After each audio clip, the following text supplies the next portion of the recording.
വി.എസിനെയും പിണറായിയെയും കഴിയാവുന്നത്രയും ചീത്ത വിളിച്ച നേതാവാണ് പി.സി. ജോർജ്. യു.ഡി.എഫിൽ നിന്ന് കെ.എം. മാണി ഓടിച്ചു വിട്ടതോടെ ഇടതുപക്ഷത്തേക്ക് അടുത്തുകൊണ്ടിരിക്കുന്ന സെക്യുലർ തോണിയിലാണ് ഇപ്പോഴത്തെ യാത്ര. എന്തായാലും അടുത്ത തവണ ആര് മുഖ്യമന്ത്രിയാകണം എന്ന കാര്യത്തിൽ പണ്ടത്തേതുപോലെ അഭിപ്രായ പ്രകടനം നടത്താൻ പി.സിക്ക് ധൈര്യമില്ല. വി.എസ് എന്നോ പിണറായി എന്നോ പറയാനുള്ള ആ ധൈര്യം. യഥാർത്ഥത്തിൽ പിണറായി ആണോ വി.എസ് ആണോ മുഖ്യമന്ത്രിയാകേണ്ടത് എന്ന കാര്യത്തിൽ പി.സിക്ക് വല്ല അഭിപ്രായവും ഉണ്ടാകുമോ? എനിക്കില്ല. CPM-ന്റെ അഭിപ്രായം പറയുന്ന പൂച്ചയ്ക്ക് എന്നെ പൊന്നൊരുക്കുന്നുള്ളത് കാര്യം.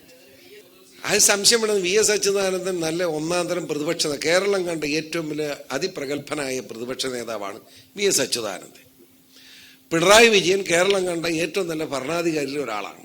കാരണം 2.5 കൊല്ലം കൊണ്ട് 1176 മെഗാവാട്ട് വൈദ്യുതി ഉൽപ്പാദിപ്പിച്ച് ചരിത്രം സൃഷ്ടിച്ചതാണ് പിണറായി വിജയൻ.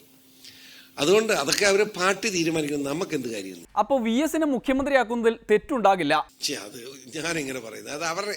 പക്ഷെ ഏതായാലും ഒരു കാര്യം പറയാം, നമ്മുടെ സംസ്ഥാനത്ത് CPM-നകത്ത് ഉണ്ട് എന്ന് പറഞ്ഞിരുന്ന ആ തർക്കങ്ങളും ബഹളങ്ങളും വളരെ ശമിച്ചു എന്ന് മാത്രമല്ല, വളരെ ഐക്യത്തോടുകൂടി പാർട്ടി മുൻപോട്ട് പോകുന്നു എന്നാണ് ഞാനിപ്പോൾ മനസ്സിലാക്കുന്നത്. ആര് മുഖ്യമന്ത്രിയായാലും പി.സി. ജോർജിനും സെക്യുലർ പാർട്ടിക്കും അടുത്ത നിയമസഭാ തെരഞ്ഞെടുപ്പിന് മുമ്പ് LDF പ്രവേശനം കിട്ടും എന്നുറപ്പായി.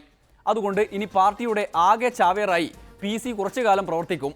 അപ്പോഴും പഴയ ലാവല്യ നിലപാടും റിലയൻസ് കേസുമൊക്കെ എന്തു ചെയ്യുമോ ആവോ. പി.സിയെ ഇടതുമുന്നണി രക്ഷിക്കട്ടെ. ഇന്നത്തെ ഡെമോക്രസി പൂർത്തിയാകുന്നു. നാളെ വീണ്ടും കാണും വരെ നന്ദി, നമസ്കാരം.